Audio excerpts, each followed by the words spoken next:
सबसे प्यारी बहन है। तुम मुझे केवल इतना विश्वास दिलाओ कि तुम्हारे कारण उसे कोई भी कष्ट नहीं होगा। बड़े भैया, सुख और दुख तो मनुष्य के अपने कर्मों से मिलता है, पर आपको यह वचन दे सकता हूँ, मेरे कारण देवकी को कष्ट नहीं होगा। कुमार, तुम सत्यवादी हो, इसलिए मैं तुम्हारे वचन पर विश्वास करता हूँ। चलो देवकी, आज मैं तुम्हारा सारथी बनकर तुम्हें कुमार के महल तक छोड़ाता हूँ। चलो बहना। हे मूर्ख कंस, हे मूर्ख कंस, हे मूर्ख कंस! कौन है इस प्रकार हमें संबोधित करने वाला, जिसे अपने प्राणों से मोह न हो? सामने आ जाए। हे परम मूर्ख कंस, ये लोभ प्रकट करने का समय नहीं है, खेद प्रकट करने का समय है। तू अपने भाग्य में अपने हाथों आग लगाने जा रहा है। हे मूर्ख, जिसे तू इतनी प्रसन्नता से रथ में बैठा कर ले जा रहा है, उसी देवकी की 8वीं गर्भ की संतान तुझे मार डालेगी। इसका 8वां गर्भ तेरा काल होगा, तेरा काल होगा, तुझे मार डालेगा, तेरा काल होगा। देवकी की अष्टम गर्भ मेरा काल होगा, मुझे मार डालेगा। देवता भी जिसके पंजाब सुनकर कांपने लगते हैं, उस कंस को देवकी की अष्टम संतान मार डालेगी। यदि ऐसा है तो मैं अपने मृत्यु के मूल कारण को जीवित नहीं छोड़ूंगा। ना रहेगी देवकी और ना होगी उसकी अष्टम संतान। आप क्या कर रहे हैं बड़े भैया? ये आपकी छोटी बहन पुत्री के समान है, अभी तो आपने इसका विवाह कराया है। हट जाओ वासुदेव, मैं अपने मृत्यु के मूल कारण को जीवित नहीं छोड़ूंगा। यदि तुम्हें अपने प्राणों से मोह है तो सामने से हट जाओ। राज मत भूले, यह मेरी पत्नी है, इसकी रक्षा करना मेरा धर्म है। मैं अपने प्राण देकर भी इसकी रक्षा करूंगा। आप जैसा सूरवीर ऐसा जघन्य अपराध नहीं कर सकता। एक तो यह स्त्री और आपकी बहन, ये धर्म के विरुद्ध है। मनुष्य का सबसे बड़ा धर्म है अपने प्राणों की रक्षा करना। यदि मनुष्य के प्राण संकट में हो और वो अपने बचाव के लिए कुछ भी करे, वो धर्म नहीं होता। इसलिए मैं अपने मृत्यु के मूल कारण को जीवित नहीं छोड़ूंगा, क्योंकि कंस नहीं मर सकता, कंस कभी नहीं मर सकता।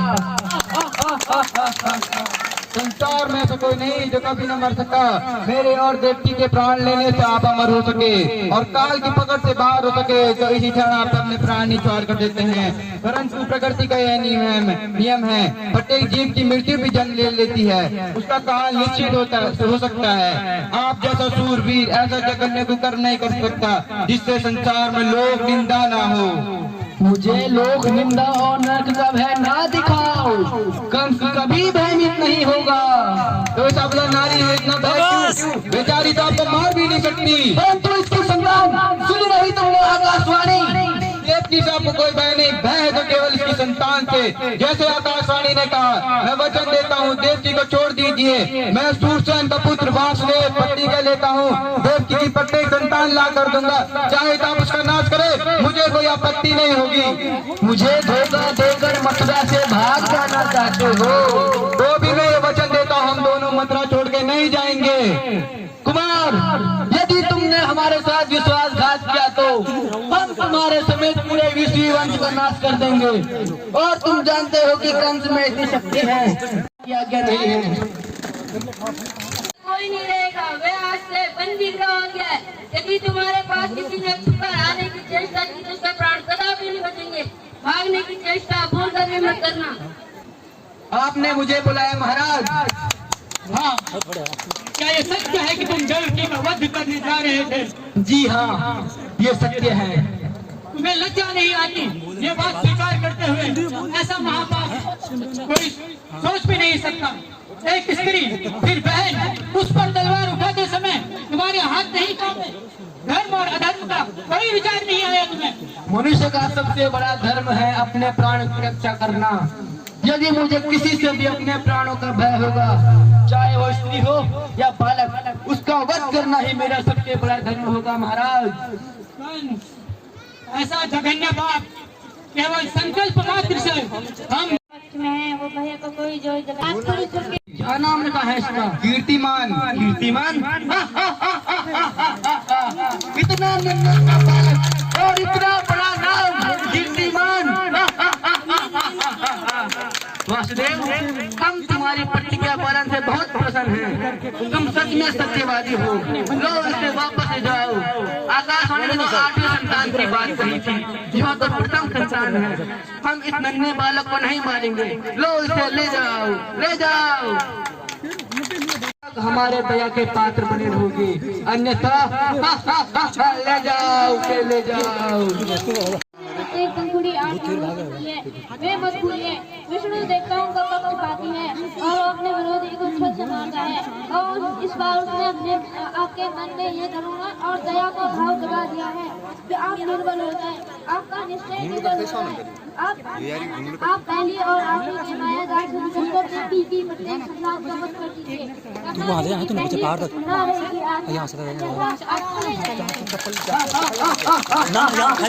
तुम ठीक कहते हो, तुम ठीक कहते हो। अब किसी से भी अपने को चलने नहीं देंगे, नहीं देंगे। अब देखेंगे कोई भी संतान जीवित नहीं रहेगी।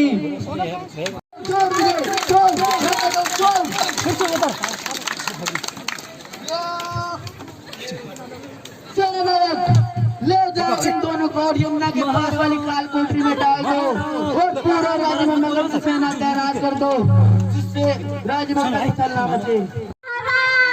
महाराज, महाराज, युवराज कंस ने राजकुमारी देवकी के पुत्र को मार डाला। महाराज जी महाराज, सेनापति को हमारे पास तुरंत आने को कहो। ये महाराज, सेनानायक, हमने कंस को तुरंत बुलाने का आदेश दिया था, तो फिर वो अभी तक क्यों नहीं आया? क्या हमारा आदेश उस तक नहीं पहुंचा? आपकी आज्ञा अनुसार घुड़सवार को युवराज के महल की ओर भेज दिया था। क्या वो हमारी आज्ञा की अवहेलना करना चाहता है? सेनापति, तुम स्वयं जाओ, अपनी सेना ले जाओ, उसे पकड़कर हमारे सामने उपस्थित करो। जी महाराज। सैनिक भेजने का कष्ट ना करे महाराज, अपराधी स्वयं आपके समस्त उपस्थित हो गया है। कहिए क्या आज्ञा है महाराज? आज्ञा तो हम कल सुबह भरे दरबार में सुनाएंगे। आज तुम्हें बंदी की भांति बंदी गृह में रखा जाएगा। ऐसा कौन सा बड़ा अपराध किया है मैंने जो महाराज इतने क्रोधित हो गए हैं? तुमने अपराध नहीं, तुमने पाप किया है, एक जघन्य पाप, एक निर्दोष पाप।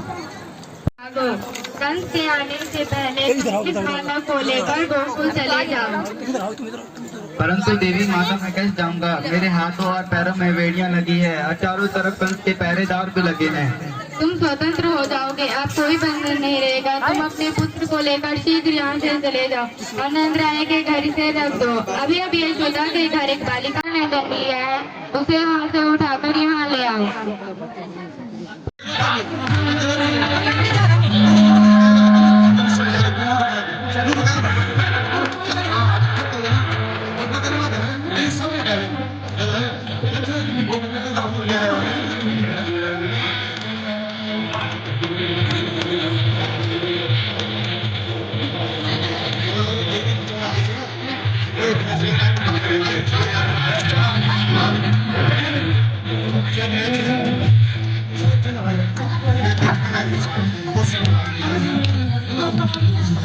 इस बार पुत्री कैसे हो गई? यह झूठ है, आकाशवाणी झूठी नहीं हो सकती है। आकाशवाणी ने 8वें बालक की बात कही थी, फिर 8वें गर्भ में पुत्री कैसे हो गई? ये क्या झूठ है?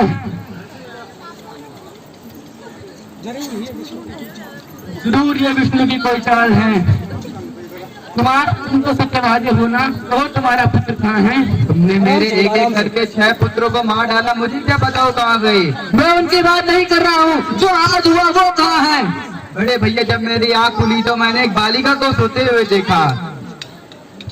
तुम्हें जन्म होने का पता भी नहीं चला? मैं निंद्रा में था। तुम झूठ बोल रहे हो। अरे भैया, आपको पता है मैं कभी असत्य वचन नहीं बोलता, मैं कभी झूठ नहीं बोल सकता, झूठ कभी नहीं बोल सकता। ये भी विष्णु की एक चाल है। मैं कहता हूँ लाओ।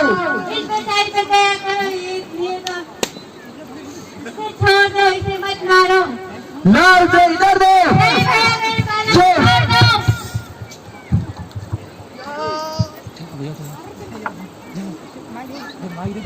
ये मूर्ख, मुझे मारने से तुझे कुछ लाभ नहीं होगा। तुझे मारने धरती पर जन्म ले चुका है वही तेरा श्रृंगार करेगा। हे दुष्ट मन बुद्धि व्यर्थ में बेचारी, देवकी को कष्ट ना दे और अयोध्या दीन की हत्या करना छोड़ दे। अरीब, जारूर, कसीस और रोया जोड़े के कदम की यह बात सत्य हो चुकी है कि हमें मारने वाला कोई जन्म ले चुका है और हमारे गुप्तचरों का कहना है कि पूरे नगर में इसी बात की चर्चा है कि हमें मारने वाला आ चुका है। इसलिए तुम लोग पूरे नगर में जाओ और 2 माह के अंदर में जितने भी बच्चों का जन्म हुआ है उन्हें मार कर आओ।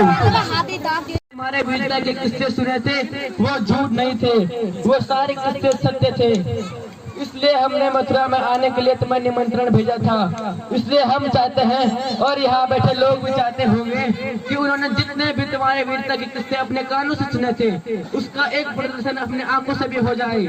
इसलिए हमने अपने राज्यों से और आस पड़ोस के राज्यों से 4 जोड़ी के पहलवान बुलाए हैं और हम चाहते हैं कि आज इस अखाड़े में तुम्हारा मल युद्ध हो।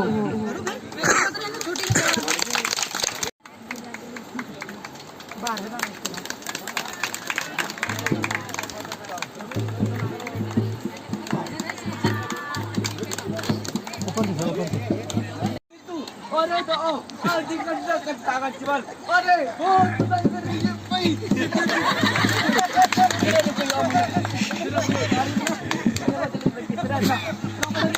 देखा कभी 2 लाख मुकुट 2 लाख सोना जिंदगी में और आज